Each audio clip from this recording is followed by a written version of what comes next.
Hey there. I don't know if I'm in this. Nah, I'm not in that. Let's see. Let's make this up a little. Should be in that one now, right? If I get back far enough, I'm in there. Yeah, I'm in here.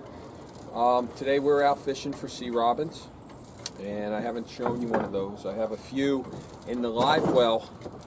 We caught a bunch today. So sea robins are typically regarded as a trash fish, meaning or a junk fish. Maybe no one even likes to, they're out there trying to catch flounder or fluke or something else, and they're getting these pesky sea robins, and they get all angry, and they throw them back. What you don't want to do is throw them back, because they are a tasty fish, man. They taste just as good as anything that I've pulled out of this bay, other than striped bass. So they're really good.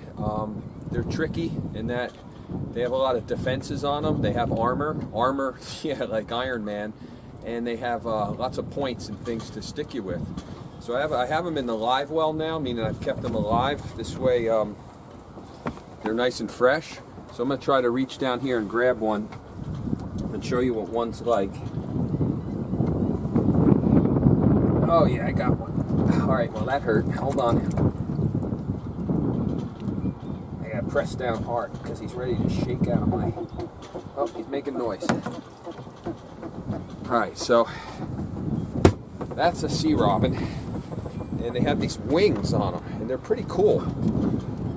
They're sort of like, when they're swimming, they're really neat because they have these really neat wings, and I'm waiting for a video, a movement to happen here where he jumps out of my hand and sticks me with his points.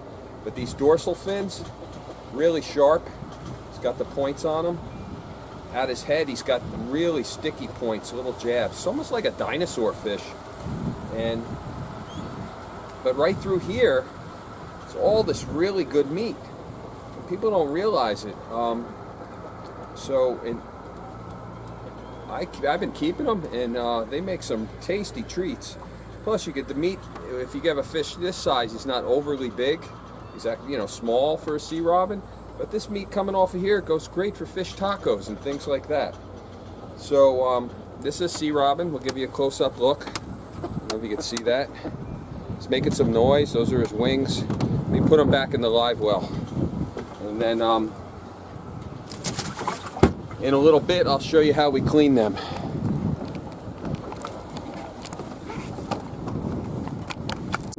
All right, so we're gonna clean some fish again. First thing you need when you're cleaning these is you need a really sharp, good fillet knife. This is from my good buddy Tim Trax, Toledo, Ohio. Sent it to me for Christmas one year, back before Cabela's was all over the planet. He had one up there outside of Detroit. Sent me this Cabela's fillet knife for Christmas. Thank you, Dr. Tim. Appreciate it. Ice cold Yinling is helpful because if the croaker's spines poke your hand, you can have a sip of that, and that'll help out. So what we're going to do first is we're going to get the croaker out, and we're sort of just going to gut them a bit. So we're going to slice down here. Like that. Just sort of split them open a little. I found there's 3 ways to clean these. One is you can fillet them like a regular fish, but I found there's a lot of bones in that. And the other way is that they want you to shave off the dorsal fins, stick a knife into the spine, crack the head back, and then peel the skin off, and then you'll have 2 sides meat, but that takes a lot of work, and that's tough to do. What I like to do with these guys is gut them, cut the head off, put them on a nice wet wood plank in the grill, and cook them till they're nice and tender. So what we're going to do here is just get their guts out.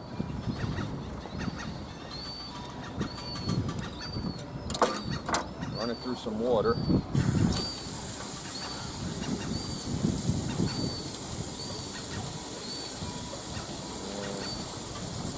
Get all that out. It's got some nice meat in it. You can feel it. These guys get bigger than this, but there's a lot of meat on the little one too. And then what we're going to do is we're going to make a slit behind the head here. Ouch. All right, watch those spines. Make a slit behind the head, and then the other side is slit until you hit the spine, and that's when your knife will stop, like that. So what you do, push the dorsal down, bend the head backward, break the spine there. So this is part of the chiropractic video. This is what we do not do in the office. We don't do a neck adjustment like that. But it did make an audible sound as if I was adjusting the neck. And then once that's broken the spine, all right, then you cut the rest of the head off like that. And then it's easier. Like I said, these are tough to get. You gotta watch those wings.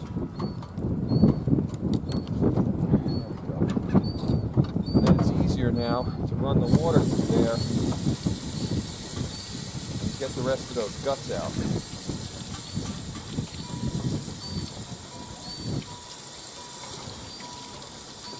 You wonder where Clark is. He's running around in the bay out here somewhere. It's low tide. I got to keep an eye out for him. He's running around in the marshes. Haven't seen him in a little bit, so he gets on a hunt, he sees a duck or something, and then he's gone. So now we have a nice chunk of meat in here. So it sits on the grill.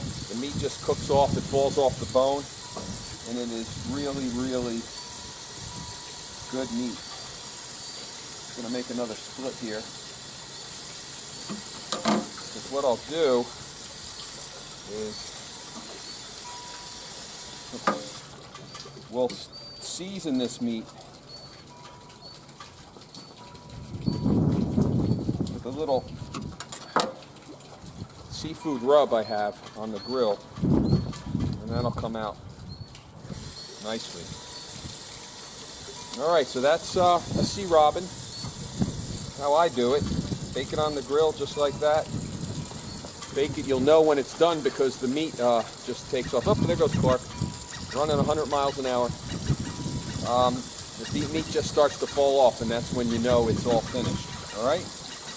So I'm going to do something else, and I'm going to come right back to you guys. Alright, I'm back. This time we're going to continue our cleaning, but guess what? I got a treat for you. We're going to show you how I clean my crabs. Got some big ones today.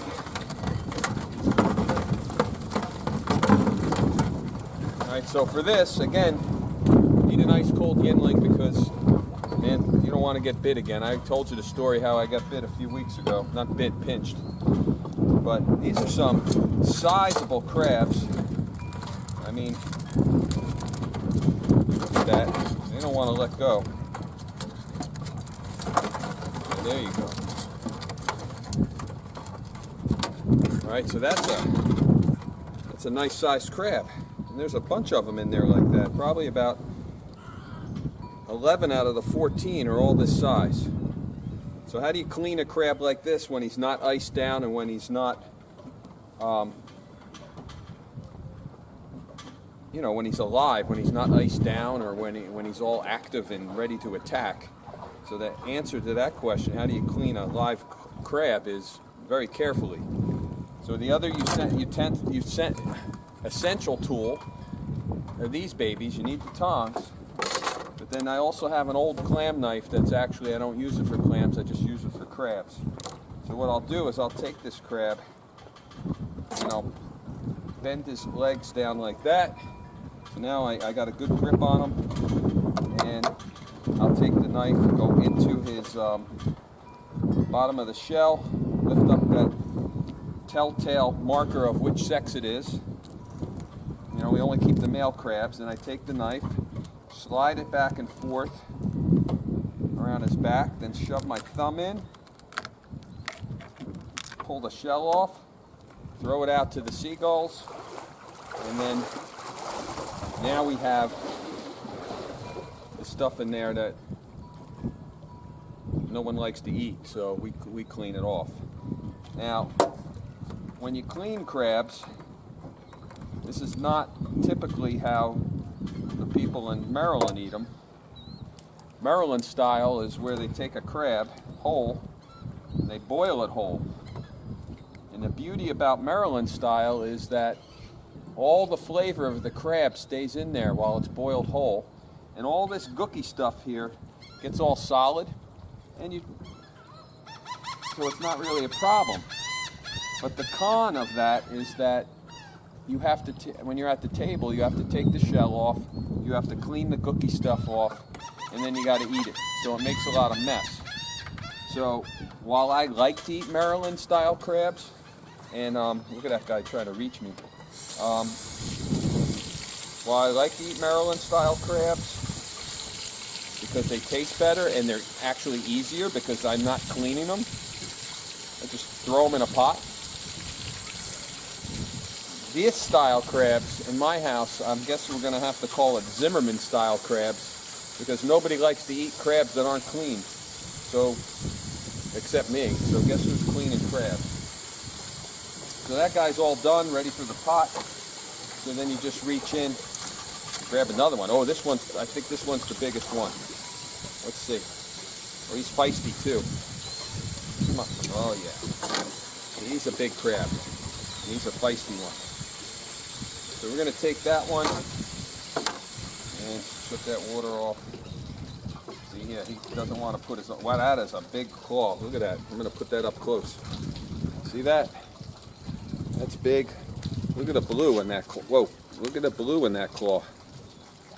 I can't. There you go. Blue. That's beauty. Someone's going to get that. More than likely it'll be my wife. That's how I roll. Give it to the wife. Happy wife. You know what they say. And I'm going to stick the knife in. Slide it back and forth a couple times. And then pull the shell off. And then you got to watch them. Even though you get that shell off, they got a nervous system too, and that nervous system still goes, see? They're still putting up a little, you know, I don't know if the pinch probably wouldn't be as strong, but nah, no pinch left in that. So we'll run some water on here, scrape out the gills. You know the gills are also called the dead man, and I guess that's an old wives' tale. They called it a dead man because if you ate the gills, you died. But that had to be an old wives' tale because people eat the gills all the time. You know when they eat the gills? When you cook a soft-shell crab, you're eating a whole entire crab. And I've never heard of anybody dying from it. And then when someone eat a crab Maryland style, there's always a few gills left in there. I'm sure they get down your throat. So that's one of those old wives' tales. I don't know why it started like that. Maybe some old husband really liked eating gills and told his wife it would kill her and saved him for himself. Who knows? All right, so that's a clean crab. So I'm going to do that another 1, 2, 3, 4, 5, 6, 7, 8, 9, 10, 11, another 12 times. And then tonight we'll probably, yeah, more than definitely, we'll have crabs, have some fish. I got some clams at Clam Daddy's at the farmer market today and some corn. So we'll be good to have a little back porch summer meal. All right, so that's it for crab cleaning 101. Hey Clark, look, one last shot. Look, there's Clark. He's walking around in the mud. Where you going, Clark? Hey, you're just staring at a camera down there. I know. Where are you gonna go? If you want to get out, you know where your boat, you know where your ramp is. What are you doing?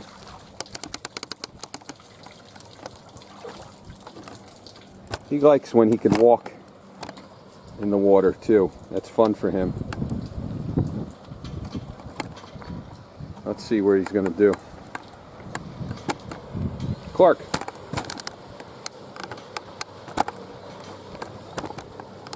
Let's see, there's this. Let's see if I can get him out of his ramp for you. Come on down. Come on down the deck. I'll show you how he uses his ramp.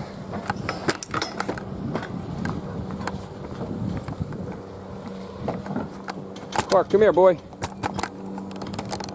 Show everybody how you use your ramp. Come on. Come on, boy, up here. Come on. There you go. Come on, this way. Come here, boy. No, no, no. Come here. Come here. Come on. What? There you go. Now you got to run from him because he shakes like that. And then you're done. And there he goes. All right. See you later.